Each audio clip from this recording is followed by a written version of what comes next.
Hello and welcome to the latest installment of My Dad Listens to This. I'm Juliet the daughter. And I'm Kevin the dad. And this week, after reading a wonderful book about his musical legacy as an artist, we're talking about the Essential Weird Al Yankovic. So Dad, what do we need to know about Weird Al? Well, first, we're going to do something different. This is going to be our very first ever two-part episode because the Essential Weird Al Yankovic is 2 discs, and we figured we'd break it down 1 disc per episode. Otherwise, this episode would probably be longer than an hour and a half. Yes, it would. Yeah. Okay, so we need to know that Alfred Matthew Yankovic was born in Downey, California, home of the oldest operating McDonald's, on October 23rd, 1959. He is an only child. He was raised in Linwood, California.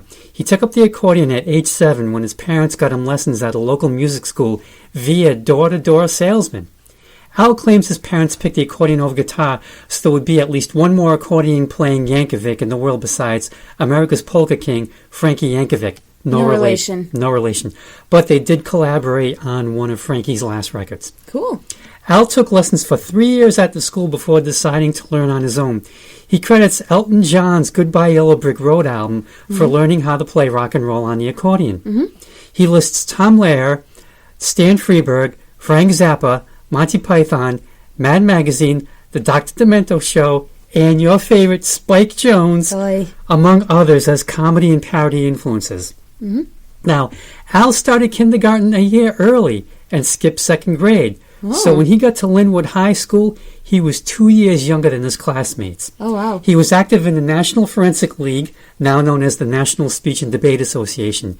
He graduated in 1975 and was class valedictorian. Oh, yeah, I think his speech is online somewhere. Huh. I'm not sure, though. He went to Cal Polytech to get a degree in architecture. Now, I found conflicting information. Either he did get the degree or he didn't. So if anyone out there can straighten us out, I'd appreciate it. Yes, please. While he was there, he saw Dr. Demento give a speech, and he gave the doctor a homemade tape of parody and original songs. Dr. Demento played Al's song Belvedere Cruising on his show. Al also played coffee houses where the audience was expecting sensitive folk music and instead got Al playing the theme from 2001: A Space Odyssey on an accordion. Oh, that must have sounded great. Which is what they needed. In his 2nd year at Cal, Al became a DJ for the campus station. He started calling himself Weird Al, which he'd been called by others in his dorm, as he was seen as an outcast compared to other dorm residents. Well, at least he took the name and owned it. Yeah. In 1979, My Sharona was a huge hit for the Knack. Al recorded his own version, My Bologna, in the restroom across from the radio station because it had great acoustics. He sent it to Dr. Demento, who played it. Now, Doug Feiger of the Knack heard it and got Capitol Records to release it as a single. Al also got a 6-month recording contract from Capitol.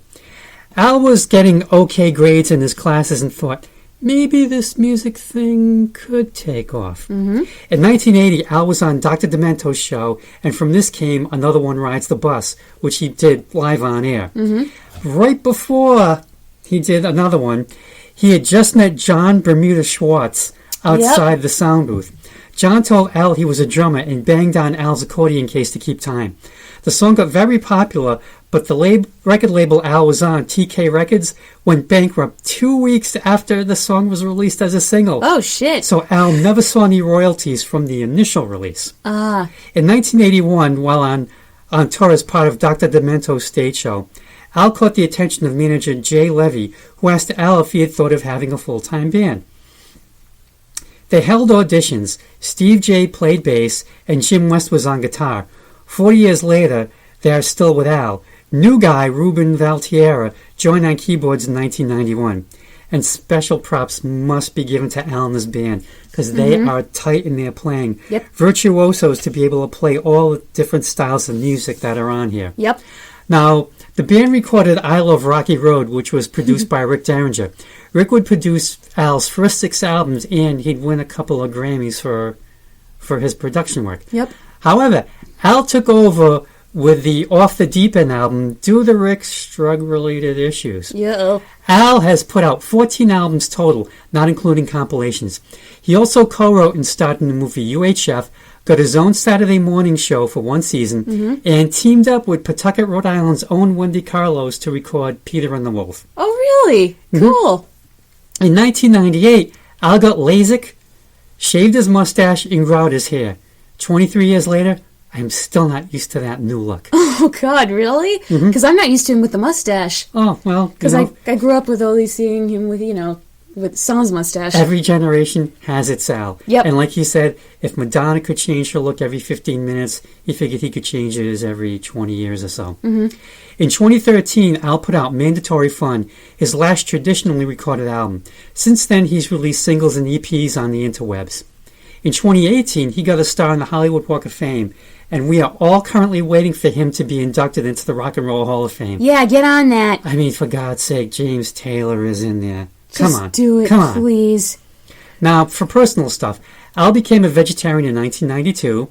He married Suzanne Krzyzewski, hope I pronounced Very that right, nice. in 2001. They have a daughter, Nina. In 2004, both of Al's parents died of carbon monoxide poisoning in their home. Yep. And he still went on the road and did his shows because he thought his music, helped a lot of people, and he thought maybe just performing it would help him. Yeah, therapeutic. He's a Christian, abstains from alcohol, tobacco, and firearms, and drugs and profanity. I'm picking up your slack on that latter one, Al. Yes, he is. Yes. So am I a little bit. Not as much as my dad. Al is also considered one of the nicest guys in the business. So nice that even though he doesn't have to, he will ask the original performers of songs he wants to parody if they can do so. Most say yes, but he has been turned down, most notably by Prince, who is very protective of his catalog. And I guess they were at some awards show. I don't know if it was the Grammys or the American Music Awards, and they were sitting in the same row, and Prince's management sent Al a telegram not to make eye contact with Prince. Yes. So Al was like, oh yeah, well you tell Prince not to make eye contact with me. Good for him. Good for you, Al. Oh, and Al is only one of 3 artists who's had a top 40 hit in every decade since the 1980s. Who are the other two? Madonna and Michael Jackson. Ah, that's rather fitting. Yeah. So if you want to deep dive into all things Al, specifically from a critical point of view, we recommend picking up the book Weird Al Seriously by Lily E. Hirsch, It's an excellent book. and it lives up to its title. Yep. Now, as for me, I found this chronological compilation handpicked by the man himself at the library, and so I took it home and downloaded it. Sorry, Al. But then I eventually bought my own copy on Amazon. You're welcome, Al. So we still give you money. You still got my money, Al. Yep. Originally, it was released as 2 discs, and then a 3.0 version with a 3rd disc was added with 6 songs, and I looked at the 6 songs and I thought, well, they're okay to have, but I don't think they make that much of a difference on the compilation, which we are going to dive into right now. All right, first song. And what other song would be better to start with then? Another One Rides the Bus. My first comment after listening to this, wow, I never knew that Weird Al wrote on Ripta. Oh my god, I said the same thing. Yes! Oh god, so for those of you who don't know, Ripta is like the public bus transportation system that runs through the state of Rhode Island. It reminds me of that time we took a ride when I was a kid and I got scared because the people we were riding with were talking about the mac and cheese in prison. Oh, yes. It also reminds me of when Sweet Dee had to take the bus in Always Sunny. Oh, yeah. Yep. And she just couldn't stand it. I've loved this song for years, and I think what I love most about it, other than the lyrics, is the unique percussion with the thumping and the horns that sound like farts. I also love the unique vocals with the sloppy yas and pants in the background, plus when Al makes fun of Freddie's vocal riff, you can just picture him with his tongue lolling out. And I don't want to knock public buses too much, since people ride them to get to work every day, and sometimes that's the only transportation they can afford, but I think we can all agree that riding on a public bus is an experience, one that Al captures perfectly. And I will conclude with saying that I wish I did this for the Ozzy lip sync competition one summer, because this would have been fun. Uh-huh. Yep, this is a parody of Another One Bites the Dust by Queen, and I'm really surprised that this collection didn't start off with My Baloney, but that doesn't matter. This is great. And like you, I thought, wow, Al must have ridden on Ripta. And then you realize that all buses are like this no matter where you go in the country, which is kind of scary. But then I looked at No, I'm not going to blame you for that. Before your mom and I got married, I used to take the bus to work every day, and I would hang out with the other office types, and we were such badasses, we would sit in the back of the bus. Oh my god. With our suits and ties and glasses. That could be an album cover, just a bunch of accountants sitting in the back of a bus with suits and ties and glasses. But I gotta say, doing that commute, maybe it was the time, taking the bus to and from, but it never really got that bad. It was always like the regulars, everyone was coming into work and everyone was leaving at the same time. So it was more like a commuter bus ride, whatever you want to call it. I love the hand fart sound effects. Yep. I wish I could do that. Maybe you need the right equipment. Get enough. Oh, yeah. I think you have to get enough sweat or something to get. Yeah. But there you go. I did it. Yeah, I don't know if the microphone picked it up, but I did it. All right, next track. Polkas on 45. I don't have much to say about this polka medley since most of the songs are before my time, so I'll just say this. In the book that we mentioned earlier, Weird Al Seriously by Lily E. Hirsch, which kind of analyzes his music in a critical way that most people analyze Mozart or Schumann, there's a portion about how polkas kind of have a bad rap. Weird Al mentions this when he was on Hot Ones with Sean Evans. Polka stars were once seen as cool. There's even an album cover with a guy playing the accordion with women dangling from his body. But then when Lawrence Welk came along, that was when most people associated polka music as being hokey and something your grandparents would listen to, and the one, and the two, and the three. But listening to Al and seeing him play the accordion in his Whiplash parody for College Humor, you really see what hard work it is to play the accordion. To quote Data, it's a lot of variables to coordinate at once. And hearing some of these songs by The Who, The Police, and The Clash, you're utterly delighted because you never imagined these songs in the polka genre, but they're fun. And nothing is wrong with fun. Polka music is fun to dance to in particular. Plus, Al gets to add his own touches with the sound of a firing bullet straight out of a Bugs Bunny cartoon and the sound of someone panting during every breath you take. So just sit back and enjoy the weird fun you're about to experience. And remember, if accordions were stupid, why would Grace Jones be photographed holding one? I rest my case. Yep. This is a parody of a song that came out called Stars on 45, which just strung a lot of different songs together to a disco beat and kind of made it work. Huh. Now, to me, this song is the first flowering of Al's true genius. And so far, Al has done 6 of these polka melodies. This was the first, and this one is still my favorite. And my favorite part is when he does his version of Sex Ama by Berlin, especially when Al sings, I'm a little girl when we make love together. Ooh. Oh, it's hysterical. Cracks me up every time. And I love the run of LA Woman by the Doors, Hendrix's Hey Joe with the gunshot, Burning Down the House by Talking Heads, Hot Blooded, and Every Breath You Take, complete with, yes, the wheezing and the gasping. Again, it's pure genius. All right, next track, Eat It. The first of Weird Al's food songs that we're going to be listening to on this album anyway. Parodies involving food always work because, as Hirsch wrote in her book, food is something that everyone can universally connect with. The premise of the Michael Jackson parody is that Al can't get his picky eater kid to eat anything, which is probably why the top comment on the music video on YouTube is someone saying they relate to this song more now as a parent than when they first heard it as a kid. Oh, yeah. As for the music video, I don't know how much I got out of it since I hadn't seen the original, but my favorite moments were the guy getting stuck in the hole, the 2 guys wrestling over the rubber chicken, and the guitar player exploding. I also like how Al jumps in the middle of the rubber chicken fight saying, stop wasting time fighting over food, just eat what you have, because there are people out there who'd be grateful to have the food in your fridge, even if you're not. The only part I don't get is Al having lizard eyes at the end. Oh, that's kind of a nod to the Michael Jackson Thriller video, where at the end he has the eyes? The eyes, yeah. Oh, I thought it was supposed to be a warning about overeating to the point where you need Alka-Seltzer, like maybe don't overeat or you'll turn into something weird. I don't know. No. Okay, but either way, that ending was quite jarring for the rest of the video. Side note though, as I was making my notes for this, I wrote down, I'm getting hungry. Maybe I'll have some chili for lunch. Yep, this is a parody of Beat It by Michael Jackson. It was his biggest hit. Went to number 12 on the Billboard charts until White and Nerdy came out in 2006 and hit number 9. Michael liked the parody enough to give Al permission to record it. Al got a Grammy for Best Comedy Recording, and Michael got a lot of royalties.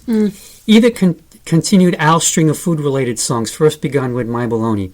Eventually, there were enough food songs for Scotti Brothers to put out a compilation called The Food Album, much to Al's displeasure, who felt it was unnecessary and a cash grab by the label. Rick Derringer plays the guitar solo. Really? He didn't explode, but he kind of imploded later on down the line. But this was for Al. This was like a big get because Michael Jackson was like, the biggest star in the world at the time, and for him to, get permission that even though he really didn't need it, you know, that was that was a big deal. Yeah, he's taking a break from performing those songs now for obvious reasons. Next track, I Lost on Jeopardy! Sorry, Dad. I remember reading a tweet from Christy Esterly, aka Diva on Musical Hell, who was a 2-day Jeopardy champion. She said it's easy to play the game at home, but when you get there to play in the studio, the pressure can get to anyone's head, especially considering that you know you're being filmed for TV, and there's a chance you may get starstruck by the host or any celebrity that may be presenting a guest clue. Anyway, the music video for this is hilarious because the questions are insanely difficult and incredibly specific. Al also manages to find a way to make a jab at the American education system with the plumber and architect both with a PhD. Not that there's anything wrong with being a plumber. Plumbers make a lot of money and there's no shame in learning a trade. But it just goes to show that sometimes PhDs can be, well, meaningless. And if you watch TikToks made by PhD students documenting their experience, they're quite eye-opening. Anyway, poor Al is sweating buckets. He's in the red. His parents shake their heads in dismay while a kid throws his photo in the trash. Fun fact, those are his real parents in the music video. And he's unceremoniously thrown out of the studio. But look at the bright side, Dad. None of those things happened to you, and you got $1,000 instead of the World Encyclopedia. So, hey, it could have been worse. Okay, this is a parody of Jeopardy by Greg Kinn, and boy, I can relate to this song too well. Sorry. But I gotta say, the experience that I had, I just had kind of like, almost like tunnel vision, where all I could focus on was the board and Alex's voice. Everything else I just managed to shut out somehow, and it was like, okay, let's just get these done. Until Final Jeopardy. Anyway, this came out in 1984, probably a little before the Jeopardy reboot that same year with Alex. Yeah, that was 1984. Yeah, so that was, I guess, September of 84, and this probably came out then because in the video, it's Art Fleming, the original host. And Don Pardo. And Don Pardo comes in and tells Al about all the great prizes he did not win. And yes, they really did give out encyclopedias and rice-a-roni back then. And, you know, having cash nowadays is a big step up. But, yeah, Al just nails the experience really, really well. Alright, next track. Yoda. It always surprised me that Al never made a full Star Wars album summarizing all 9 movies, but I can think of 2 reasons why he didn't. 1, too quick a cash grab, and 2, the Star Wars fandom is incredibly toxic, and the last thing Al needs in his life is Star Wars fans angrily hounding him on the internet if a select few of them didn't like him making fun of their beloved franchise. And after listening to this song, we can safely say that Weird Al predicted Mark Hamill's career. While Hamill has gone on to do a lot of other iconic characters, like, you know, obviously the Joker and Batman, he did end up playing Luke Skywalker until he was old and gray, with Yoda popping in there too as a Force ghost. I also like how Al makes a Muppet joke. It reminds me of this article that was written in Entertainment Weekly about celebrities guest starring on Sesame Street, and there was someone whose name I can't remember. They looked right into the camera and said, "Have you ever noticed how Grover sounds a lot like Yoda?" They ended up cutting it for obvious reasons. Anyway, I really like it when Weird Al does Star Wars songs because it sums up the movies very well, and I don't have to go back and rewatch the movies, because we're a Trek family. So thanks for saving me some time, Al, and we'll get into that more when we get to Disc 2. Oh, yes, we will. Yep. Yeah, this is a parody of Lola by the Kinks. Now, Al wrote this in 1980 when The Empire Strikes Back came out. He made a demo version that got played on Dr. Demento's show, but it took 5 years to get permission to release it officially. Oh. George Lucas said yes, but the Kinks song publisher turned him down. Oh. Time passed, and Al eventually ran into Ray Davies and asked him why he turned it down. Ray said no one had asked him, and he was fine with Al doing the parody. Oh. It's a fun song, and the band does a great job in adhering to the original's music. No accordion on this one. And if you kind of notice as we go along through the Essential, there's not as much accordion on the songs that there used to be when he first started out. I mean, he still plays it, and it still shows up in songs, but for the most part, it's not as dominant as it used to be. Yeah. Not that there's anything wrong with that. No.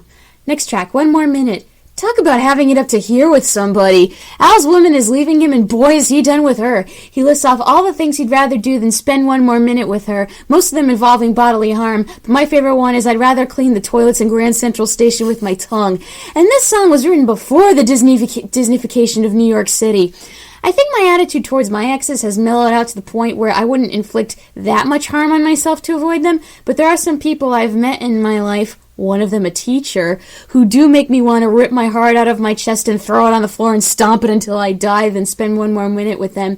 Oh, really, Juliet? But you seem so sweet. Yeah, that's until you blow all my empathy for you. Then I never want to see your face again. Yeah. Okay, now this is an original, and one thing about Al's originals, I think in a lot of ways they are better than his parodies. And it starts off normally enough. She's leaving Al behind because she found a new lover. So he pulls her name out of his Rolodex, and which is like a paper version of a smartphone. Yep. And tears all her pictures in two. And then burns down the malt shop where they used to go. Until, like you said, ultimately Al would rather rip his heart out of his ribcage with his bare hands, throw it on the floor, and stomp it till he's dead. Than to spend one more minute with her. And the band nails the 50s doo-wop perfectly. Yeah. And the backing vocals are hysterical. Next track, Like a Surgeon. So I have to say, listening to the song by itself, I'm not a fan, but I think that has to do more with the original song than Weird Al. However, watching the music video for this song, hilarious. Al thumps someone in the chest and they're brought back to life. There's a lion for some reason. The patients are wheeled in with deli slips. A heart pumps in time with the music. The heart is thrown on the floor and someone slips. And Al strikes some Madonna-esque poses. I wonder how many takes they had to do because people were laughing so hard. And kudos to the dancers at the end. Doing those steps while wearing a mask sure as heck doesn't seem easy. However, I would not recommend watching this video before getting any type of medical work done because it might set you on edge. Obviously, this is a parody of Like a Virgin by Madonna, and this is a rarity in that Al does not use parody ideas from other musicians. Madonna in this case. But I guess this one was too good or just too obvious to pass up. Al's an intern who still makes a mistake or two. He graduated last in his class, and do you know what you call someone in med school who graduates last in their class? What? Doctor. Yep. Yeah, this is kind of an okay parody. It kind of seems a little forced, maybe because of the obviousness of it all. It's not bad. It's not as great as a piece of work, but it's not bad. Okay. Next track, Dare to be Stupid. Well, here's the first song that I don't like. I thought I might like the music video, but it is very dated. Even with the interesting visuals, such as the cigarette smoking tube that allows two people to smoke at the same time from the same cigarette. I guess it's just because stupid humor sometimes doesn't appeal to me, even though I do like shows such as The IT Crowd and The Nanny. Sometimes when they go for the lowbrow humor on those shows, I kind of roll my eyes like, oh my god, are you kidding me? Yeah, but at least with The IT Crowd, they also went for the highbrow smart humor. Well, The Nanny does too sometimes. Stupid humor is fine as long as you don't overdo it, and with a song like Dare to be Stupid, of course it's going to be saturated with stupid humor. It's just personally not for me. Now, this is the original in the style of Devo. Devo leader Mark Mothersbaugh said, I was in shock. It was the most beautiful thing I had ever heard. He sort of resculpted that song into something else, and I hate him for it, basically. So basically, Al did Devo better than Devo. Yep. And the song lives up to the title. Al encourages us to like just break every cliche rule, like, you know, hey, let the bed bugs bite, put all your eggs in one basket, and so on. But plus then he gets into settle down, raise a family, join the PTA, buy some sensible shoes, and drive a Chevrolet. It's okay, you can dare to be stupid. Which was very eye-opening. And again, on this song, the band delivers the goods. I mean, I'm a Devo fan, and they just had that style down. With a lot of these songs, I haven't seen the videos, and I haven't seen the video for this one. And I'm fine with that. Okay. Next track, Dog Eat Dog. Now I understand what you meant when you said you couldn't watch The Office at first because it reminded you too much of work and hit too close to home. This song hits too close to home for me right now, and the less I think about corporate America and my free time, the better. That's all I have to say because I want to get through this song quick and not dwell on my thoughts, although the reference to Talking Heads is pretty good. Oh, it's great. I mean, this is yet another original and done in the style of Talking Heads, and I hate to admit it took me till the third listen to realize, wait a minute, this is Talking Heads. Oh, it took me the first listen to figure it out. This is not my beautiful da-da-da-da. I was like, oh, I know what they're parodying. Yeah, it's definitely a mashup of Once in a Lifetime. Sometimes I tell myself, this is not my beautiful stapler. Sometimes I tell myself, this is not my beautiful chair. And the song, And She Was. Now, Al has David Byrne's vocal takes down perfectly. And once again, I cannot praise the band enough. They are just so on it. And I would love to know David Byrne's reaction to this song. Oh, he was probably an asshole about it. Fun fact, when I was hanging out with my friends last night, Mike and I were talking about watching Stop Making Sense at some point, and I said to him, did you know that David Byrne used to work at Olneyville, New York System? And he was just all over it. And when I told him about the arm chopping movement, he just lost his shit laughing. He thought that was great. All right, next track, Lasagna. If you're not careful, this song can have you craving Italian food with a passion. I always remember this song for how hard Mom laughed when she first heard it. It's such a simple parody of La Bamba, but so brilliant. Except for the gargling, which sounds uncomfortable in your ears on headphones. It's like ASMR from hell. This also hits an important point in European culture. If you refuse to eat in a person's home, they will hunt you down with pitchforks and torches, so shut up and eat your lasagna. Oh, you got that right. When Uncle Michael and I went to Portugal, and we went to my dad's village and met the relatives. We went to one house. They fed us. Then we went to another house. They're bringing out the food and said, I just stayed at so-and-so's. I'm too full. Well, you didn't eat here, so it doesn't count. And you're like, oh my God. That was definitely a food marathon. Yep. Okay, obviously this is a parody of La Bamba by Richie Valens and also Los Lobos. And yep, obviously it's another food song. And this was a first for Al, in that La Bamba is a traditional folk song, so he didn't need to ask permission from Los Lobos, who had a hit version from the movie of the same name at the time. And since La Bamba is all in Spanish, Al thought of doing lasagna in Italian, then realized that 99% of us would not know what he was singing, hence the broken English with an Italian accent. Yep. It's not my favorite Weird Al song. It's an okay parody, and I do have to admit, when I hear it, I'm in the mood for like one of those 10-layer lasagnas. Yeah, like at Marchetti's or Malrafa's. Oh my God, those are so good. Yep. Oh man. All right, next track, Melanie. To quote Marty McFly, he's a peeping Tom.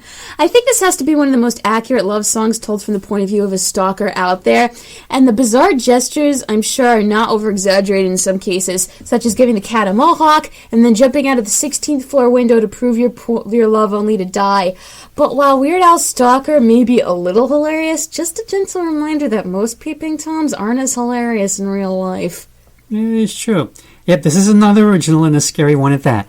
Melanie lives across the street on the 15th floor, and Al never would have found her if he hadn't bought that telescope. Yeah, and he goes through her trash, gives her cat a mohawk, and asks her if she's too dumb to realize that their love would last forever.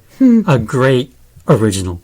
All right. Next one. Fat. I'm sorry, but when he started expanding in his leather suit in the music video, all I could think of was Violet Beauregard and Willy Wonka and the Chocolate Factory.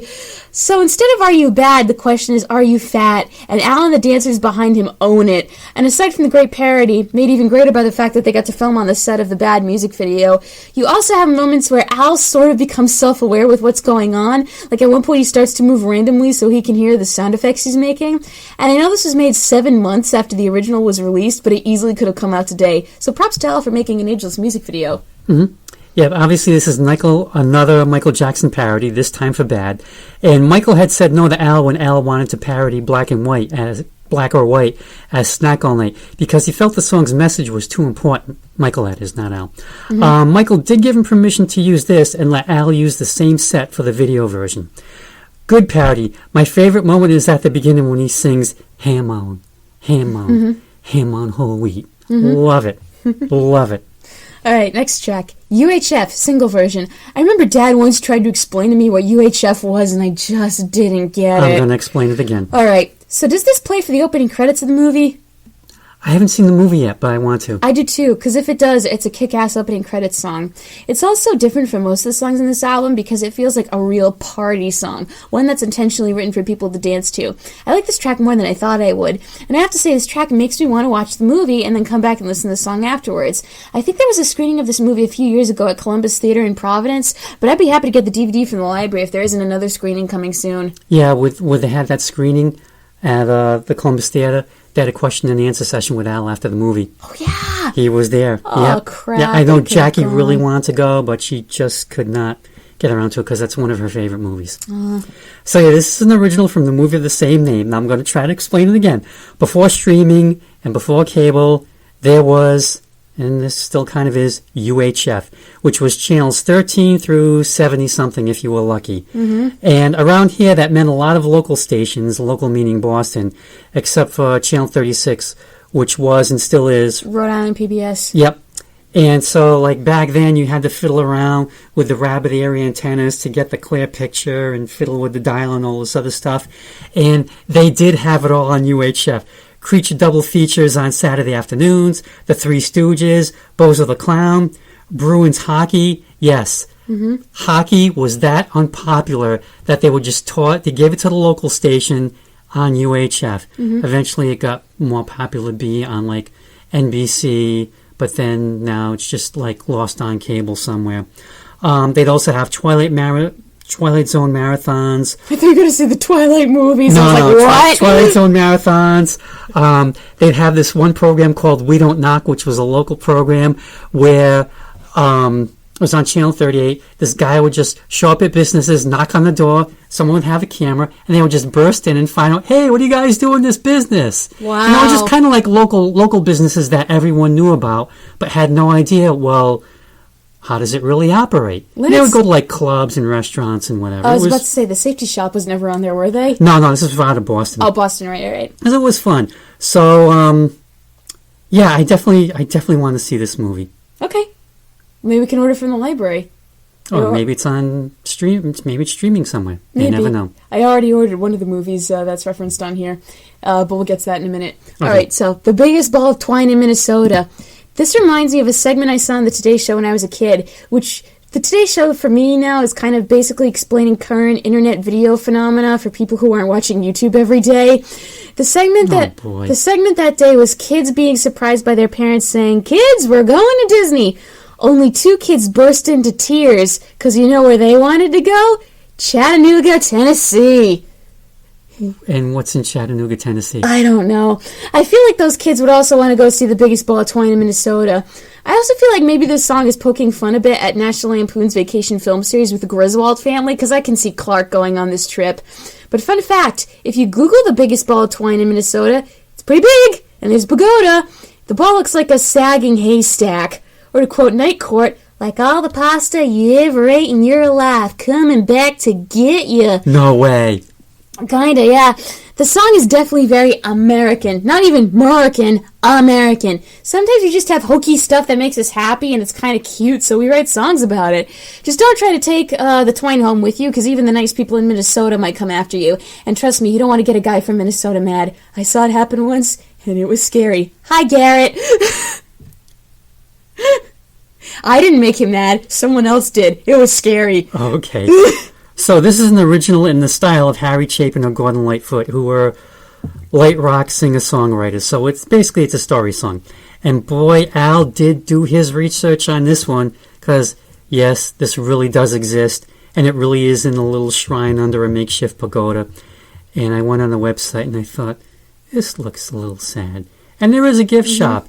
And you can buy your own starter ball of twine if you like, and there's t-shirts and decals and whatever. But anyways, for the song itself, it's a hilarious story song. It starts off with Al and family packing up their gear. They pick up Bernie, a hitchhiker, on the way.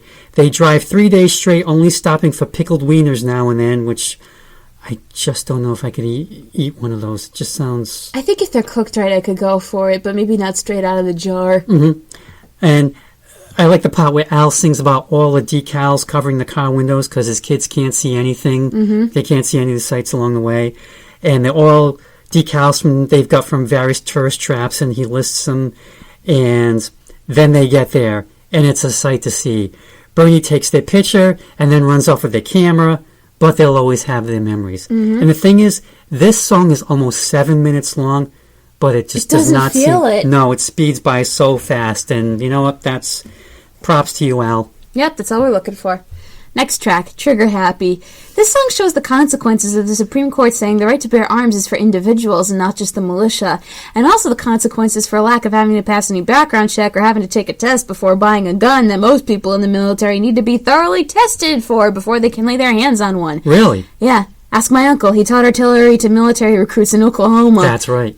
As for the song itself, I just love how Al takes the most serious topics and juxtaposes it with fun, upbeat, happy music. He even makes shooting the cat sound cute with the timeless lyric, I filled that kitty so full of lead we'll have to use him for a pencil instead. He also manages to sneak a Monty Python reference in there.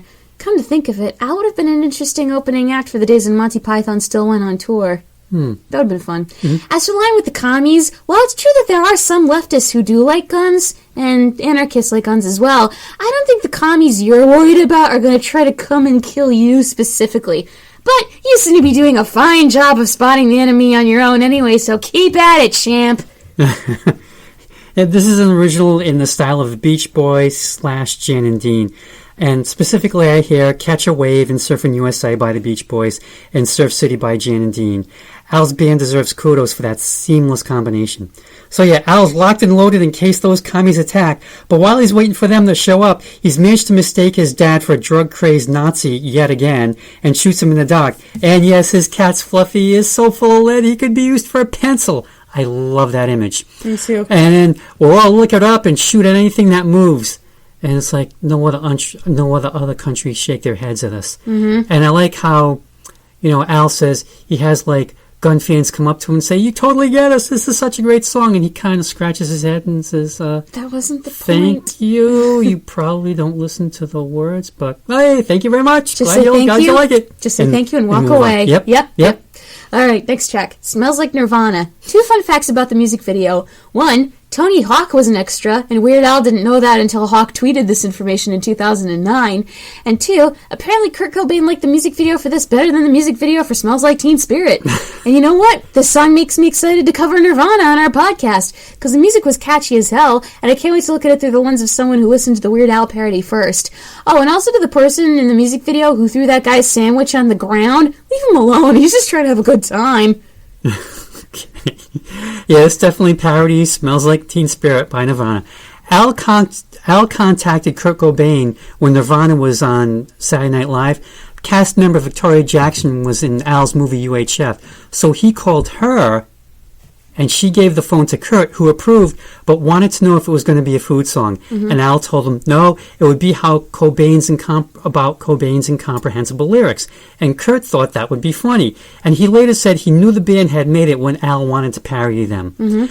And the song proved to be a huge comeback for Al, who had gone through a 3-year dry spell. I mean, he was still putting out stuff and doing okay, but not like what this song did for him. I mean, it just blew up. And once yet again, the band nails it perfectly. And the kazoos and the tuba are nice touches. Yep. And the thing about the video is, they got the guy who was the janitor in the original to be the janitor in this one. Oh, really? Cool. Yep. Good for him. Next track, You Don't Love Me Anymore. Talk about not getting the hint. Boy, don't I know that all too well. Instead of this song being about a subtle change in attitude from a partner, Al's partner is doing everything to get rid of him, from putting piranhas in the bathtub to drilling a hole in his head and leaving him for dead in a ditch.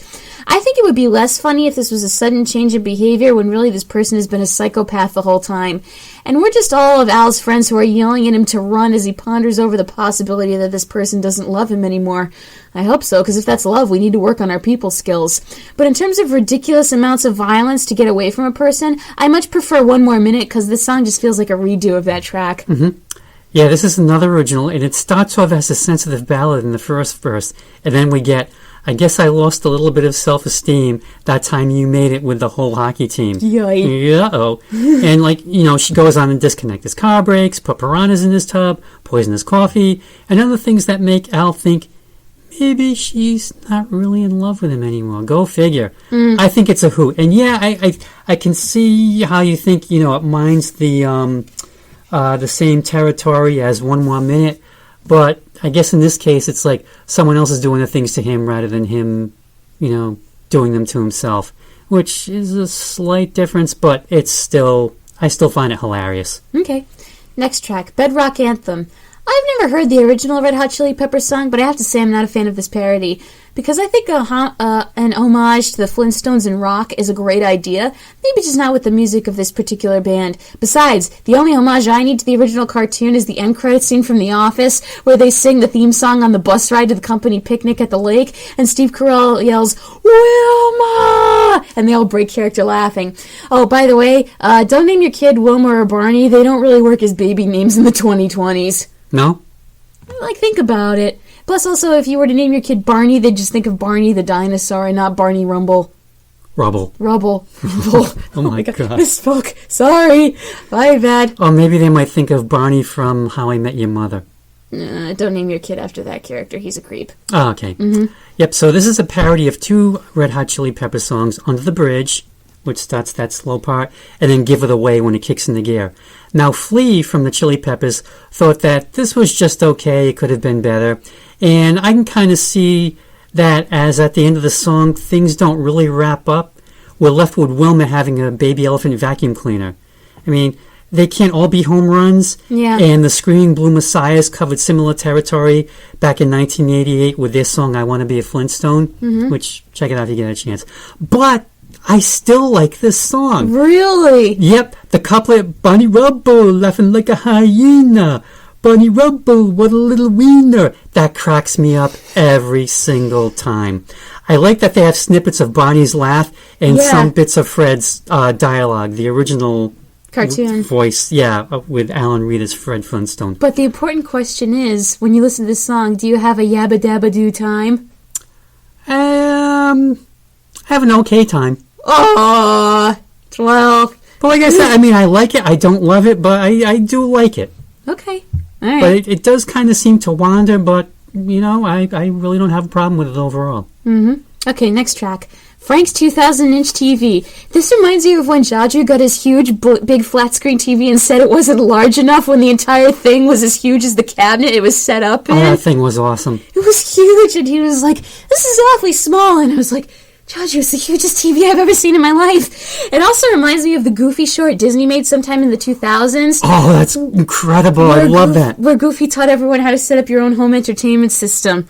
I feel like this song is supposed to call back to the old days Mom was telling me about, where when she was growing up, if you were the only house on the block with a TV, everyone in the neighborhood would come over to watch what was on.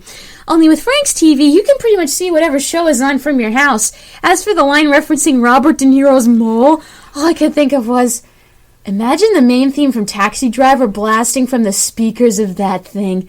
Oh, it sounds so awesome. Definitely would make me go deaf, but it would be epic. But it would only be cool for a while, and in a neighborhood like the one where we live in, we'd probably march down to Frank's house with torches and pitchforks because we can't sleep and we need him to shut up permanently.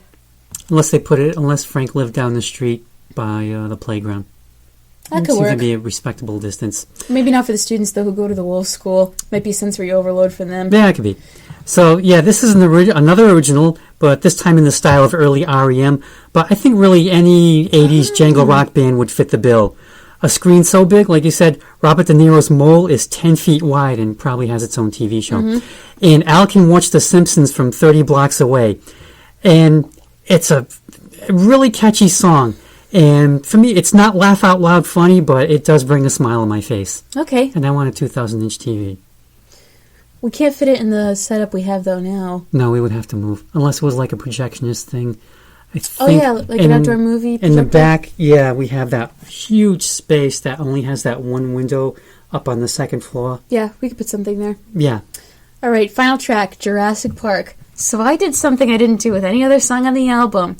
I went and attempted to listen to the original, because I've only ever heard the Donna Summer version.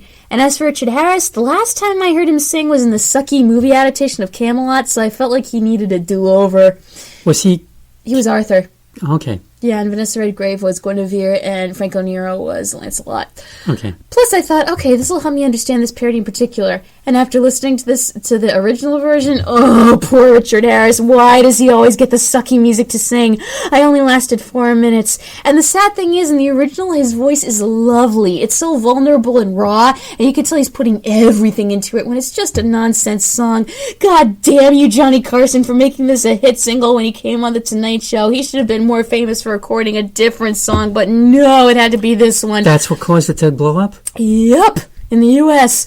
Oh, God, I hope Peter O'Toole made fun of him for the rest of his life. For this, anyway. Donna Summer gets a pass because hers grooves so hard you don't pay attention to the lyrics. She's just dancing. But what does Weird Al do? He uses this song to sum up the plot of Jurassic Park. And I guess this is being done from the point of view of Jeff Goldblum's character, because Al talks about chaos theory in the first person. And not only does it summarize the movie very well, it's a way better version of that stupid Jimmy Webb song. I mean, Al puts in dinosaur roars and the sounds of people screaming during the instrumental, for God's sake.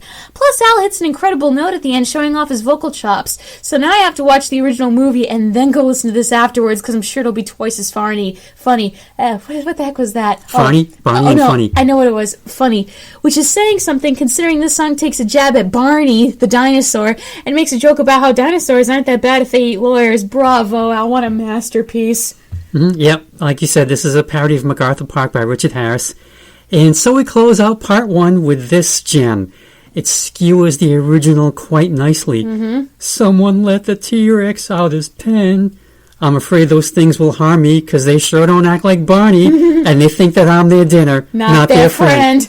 Oh no. Absolute genius. And like you said, during the instrumental, it's chaos. Dinosaurs running wild, people screaming.